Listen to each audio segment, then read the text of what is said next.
Belum ada 2 bulan, kami dengar kabar proklamasi kemerdekaan itu. Kami kedatangan tamu asing dari sekutu. Awalnya, kami kira mereka yang di pesawat itu datang dengan maksud yang baik. Bahkan kami berikan pula hotel untuk mereka menginap. Pemimpin kami juga menyuruh pejabat daerah itu agar membantu tugas mereka. Tapi sayang, kami gak tahu kalau mereka punya niat terselubung. Di atas kertas, mereka tulis ingin menjaga perdamaian. Tapi nyatanya, mereka cuma ingin mengambil kembali negeri kami ini.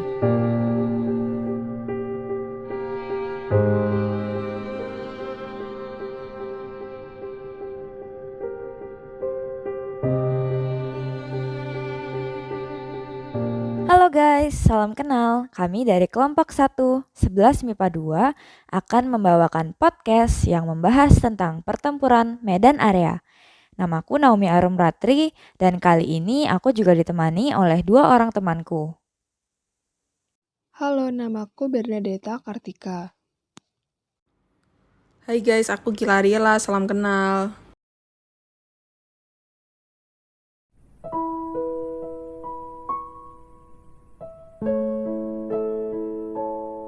Sebenarnya, Indonesia sudah memproklamasikan kemerdekaannya pada tanggal 17 Agustus tahun 1945.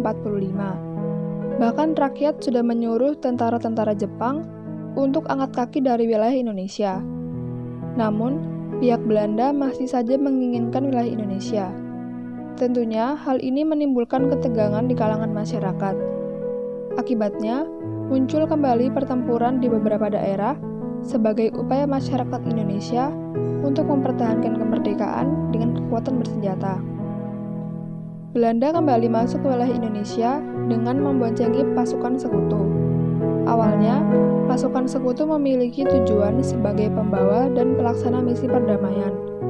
Namun dalam praktiknya, sekutu justru mendukung pihak Belanda dalam mengambil alih kembali daerah Indonesia sebagai wilayah jajahannya.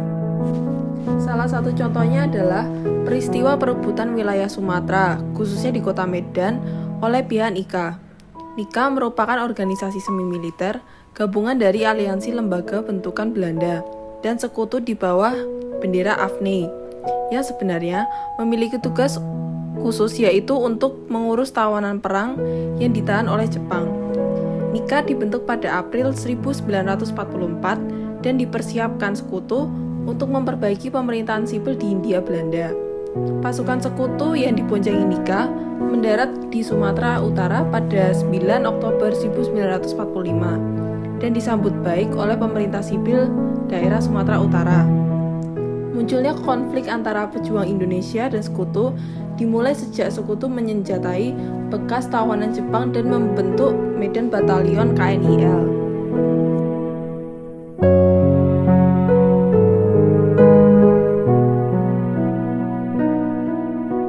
Peristiwa pertama yang menjadi penyulut konflik adalah insiden penginjakan lencana merah putih yang dikenakan seorang pemuda oleh salah satu penghuni hotel berkebangsaan Eropa. Insiden ini terjadi pada 13 Oktober 1945 di Hotel Bali Medan. Insiden lencana inilah yang menjadi awal pecahnya pertempuran Medan Area. 96 orang mengalami luka-luka, di mana sebagian besar dari korban merupakan tentara NIKA. Insiden ini kemudian menyebar ke berbagai daerah, seperti Pematang Siantar dan Brastagi. Sekutu mulai mengultimatum pihak Indonesia di tanah Medan dengan menyebarkan pamflet yang berisikan bahwa bangsa Indonesia harus menyerahkan senjata mereka kepada sekutu. Salah satunya pada tanggal 18 Oktober tahun 1945. Brigadir Jenderal T.E.D. Kelly mengeluarkan sebuah ultimatum yang menyatakan bahwa bangsa Indonesia dilarang keras membawa senjata, termasuk senjata tajam, seperti pedang, tombak, keris, rencong, dan sebagainya, dan harus diserahkan kepada tentara sekutu. Untuk para komandan pasukan Jepang, diperintahkan untuk tidak menyerahkan senjatanya pada TKR dan Laskar Rakyat. Mereka harus menyerahkan semua daftar senjata api yang dimilikinya kepada sekutu. Brigjen T.D. Kelly merupakan komandan Inggris, pemimpin pasukan AFNI yang bertugas di wilayah Sumatera Utara. Ultimatum ini tidak dihiraukan dan justru semakin mengobarkan semangat perlawanan rakyat Medan. Akhirnya, pihak sekutu dan IKA merasa terdesak karena Barisan Pemuda Indonesia atau BPI dan TKR pimpinan Ahmad Tahir berhasil menghadang serta menyerbu pasukan sekutu yang sedang berpatroli. Kolonel Ahmad Tahir berhasil melakukan koordinasi dengan para pejuang untuk menyerang sekutu. Desakan ini akhirnya mendorong pihak sekutu untuk memasang papan batas resmi wilayah Medan, Fixed Boundary Medan Area, di pinggiran kota Medan pada 1 Desember 1945. Papan ini seperti garis polisi yang bertujuan untuk menghambat gerak maju para pemuda dan TKR terhadap pasukan sekutu.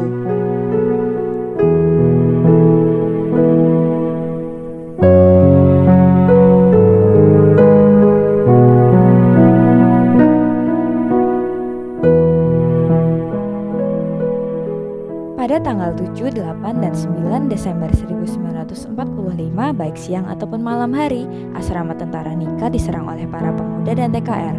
Akibat serangan tersebut pada tanggal 10 Desember 1945, tentara Nika menyerang kamp TKR yang ada di Trepes. Namun usaha tersebut berhasil digagalkan oleh para pemuda. Bahkan para pemuda berhasil menghancurkan beberapa truk sekutu dan menculik seorang perwira dari Inggris. 3 hari kemudian, Brigadir Jenderal T.D. Kelly kembali mengeluarkan maklumat yang meminta agar bangsa Indonesia harus menyerahkan senjatanya kepada tentara sekutu dan barang siapa memegang senjata di dalam kota Medan dan 8,5 km dari batas kota Medan dan Belanda akan ditembak mati.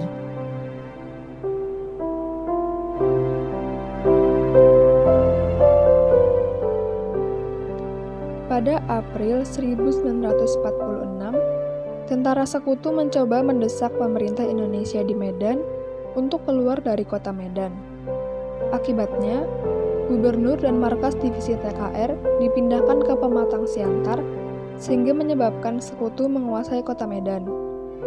Pada Agustus 1946, dibentuk Komando Resimen Laskar Rakyat Medan Area yang terus mengadakan serangan terhadap sekutu di wilayah Medan. Selain Ahmad Tahir dan Brigjen T.D. Kelly, beberapa tokoh lain juga berperan dalam pertempuran Medan Area. Ada Tengku Muhammad Hasan yang berperan sebagai gubernur pertama Sumatera.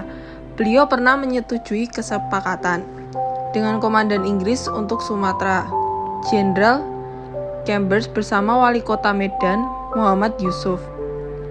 Chambers mengakui keberadaan TKR dan memperbolehkan TKR memiliki senjata di luar wilayah-wilayah kunci di bawah kontrol Inggris. Chambers menegaskan bahwa pihak Inggris dan Jepang tidak akan melakukan intervensi apapun dalam urusan sipil di Medan, kecuali keamanan benar-benar terancam. Sebagai balasan, Hasan berjanji mengakhiri embargo Indonesia dalam jasa dan pasokan untuk sekutu. Upaya Hasan itu membuahkan hasil yang baik. Dan selama beberapa bulan, tindak kekerasan kelompok pemuda berkurang, jauh dibanding dengan awal Desember. Mr. Tengku Muhammad Hasan juga membawa kabar kemerdekaan ke Sumatera Utara pada tanggal 27 Agustus 1945.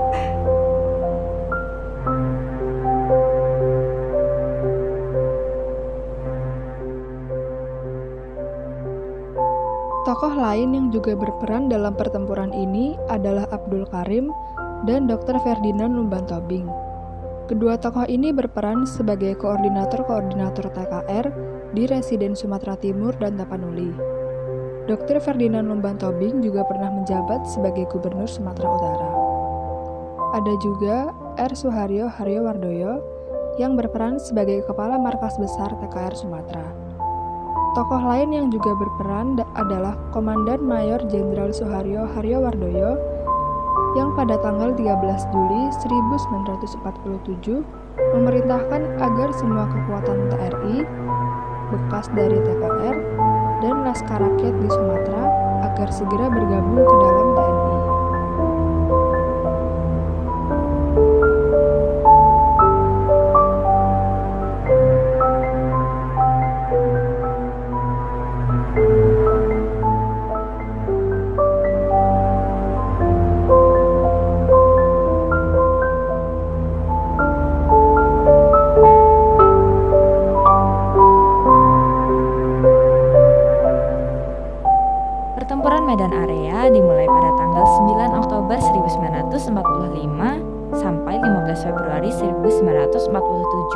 Pertempuran Medan Area terjadi karena adanya konflik kekuasaan oleh pihak pejuang Indonesia melawan pihak sekutu.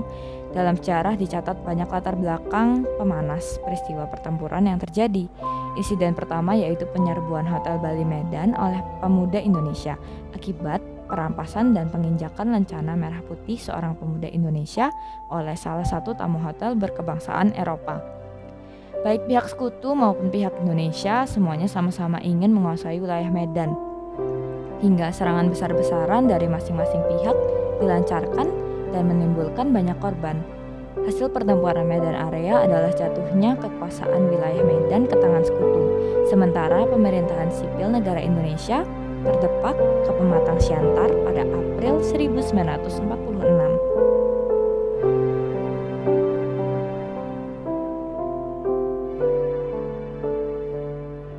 Pertempuran Medan Area banyak menimbulkan dampak bagi kedua belah pihak yang berkonflik, sekutu ataupun Indonesia. Dalam insiden bendera di Hotel Bali Medan, menyebabkan tewasnya 96 korban, kebanyakan dari pihak sekutu, akibat penyerangan yang dilakukan oleh para pemuda. Pembentukan Medan Batalion KNIL dan konflik antara sekutu dan pejuang Indonesia di Medan membawa dampak besar bagi rakyat kota Medan. Salah satunya adalah ketidaktenangan pemerintahan sipil, ketegangan situasi politik perang, hingga kerusakan besar akibat serangan besar-besaran oleh kedua pihak yang terlibat berkonflik. Selain itu, baik dari pihak sekutu ataupun pejuang Indonesia, keduanya sama-sama kehilangan banyak korban jiwa.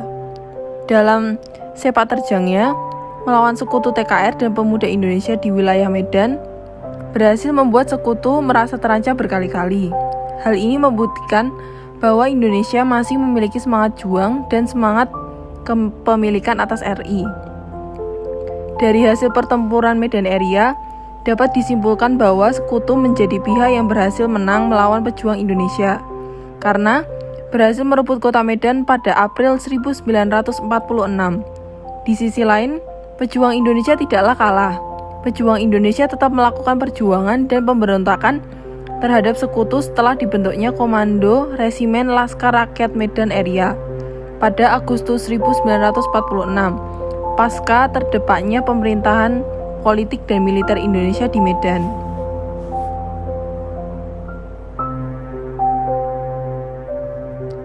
Ada banyak aspek yang bisa kita teladani dari sikap dan tindakan para pejuang Indonesia kala itu. Salah satunya adalah sikap pantang menyerah. Sikap ini dibuktikan dengan tidak berkurangnya semangat kemerdekaan saat ultimatum sekutu digaungkan. Para pejuang Indonesia memiliki cita-cita untuk mengusir para penjajah dari tanah Sumatera, khususnya kota Medan. Hal ini dibuktikan dengan tidak menyerahnya pemuda Medan terhadap sekutu, walaupun keadaan pemerintahan sipil dipindahkan ke Pematang Siantar. TKR dan para pemuda bahkan membentuk Komando Resimen Laskar Rakyat Medan Area untuk melancarkan aksi penyerangan terhadap pasukan sekutu.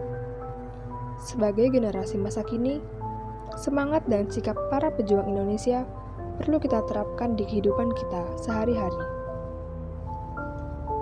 Pemuda Indonesia hendaknya memiliki semangat mempertahankan kemerdekaan dan bela negara serta karakter cinta tanah air.